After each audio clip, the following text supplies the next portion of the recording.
Lesson 26. Drop your boundaries.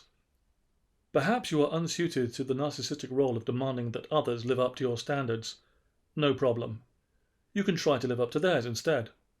Whatever the relationship, familial, friendship, romantic, work-related, you can make it your goal to satisfy the demands of the people around you.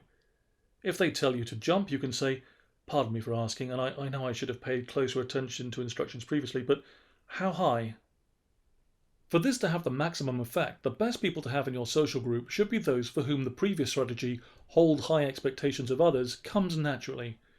You want to collect people who adopt exacting and inflexible standards, the demanding, hard-to-satisfy types who are unaware that few could measure up to their expectations and who are therefore scornful of all those who fail. The core element of the strategy is to eliminate the word no from your vocabulary. If your friend wants you to skip work to drive her to the airport, do it. If your spouse expects you to make the meals, clean the house, take care of the children, work a full-time job, and then praise him for working as hard as he does, do so. If your son expects you not only to make his meals, but also to deliver them, warm, to the side table by his computer, start cooking. If, on Christmas Eve, your boss drops a load of work on your desk as she sails out of the door to her ski chalet, stay late and get it done. Whatever they desire, favors, money, work, a blind eye to their indiscretions, give it. The nice thing about this strategy is that it does not require the learning of any new skills.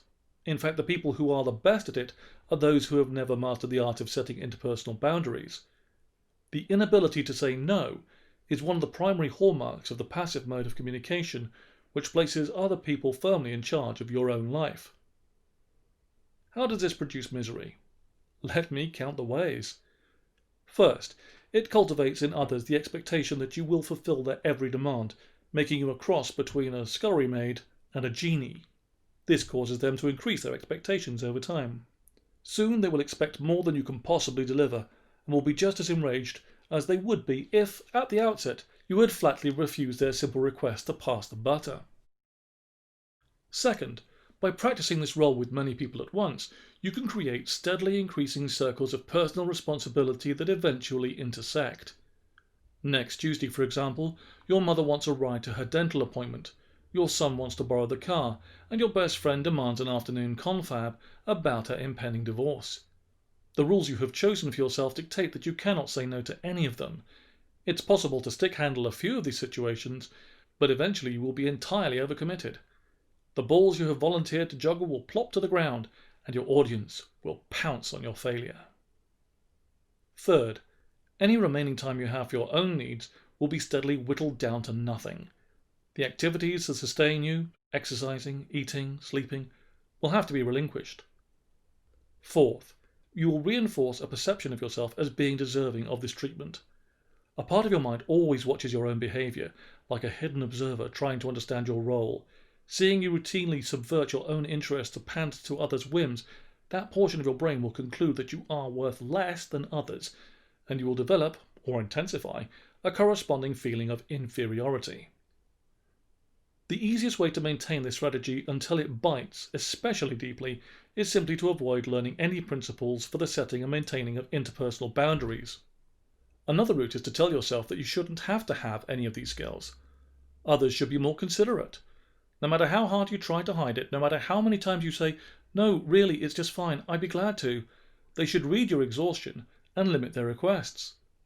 They, of course, will rely on your agreement, rather than on their non-existent telepathic powers, and take you at your word, or at your behavior.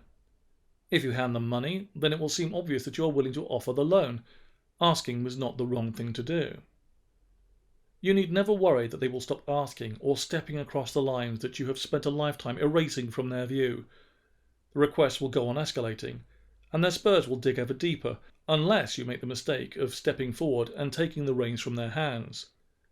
This strategy is easy to adopt in part because resentment is seductive. A part of us likes to feel aggrieved at the unreasonable demands of other people. We enjoy the comforting self-pity of being nailed to the cross and don't like to see that we are the ones holding the hammer. After all, what's the alternative? In order to adopt the assertive posture, we would have to remove our blinders and gaze into the glare of uncomfortable truth. Our life isn't really under anyone else's control. We are in the saddle. We tell ourselves that others are the problem, so that they are the ones who have to change. But we can't change them, despite our efforts, so we're stuck. Real control would mean relinquishing attempts to change them and changing our own behavior instead. We could say no. We need not stamp our feet, get red in the face, or scream in frustration. We could simply smile calmly and state our position. I'd love to take you to the airport, but I'm at work until 6 that day. No, I'm using the car tomorrow. I'll be glad to serve dinner the moment the garbage is out. I can't stop you from having another affair, but if you do, I'll be leaving. This frightening prospect is the road ultimately to greater happiness with one's life, though in the short term the people around us would object and probably wouldn't take us seriously. You've said things like this before, after all, and then you back down. When confronted with a newly installed boundary, people always test its strength. If you were to stand your ground and do what you told them you would do, they would eventually get the message that your life is your own and that you are taking charge of it. Best not to risk that, however. It's easier just to follow instructions.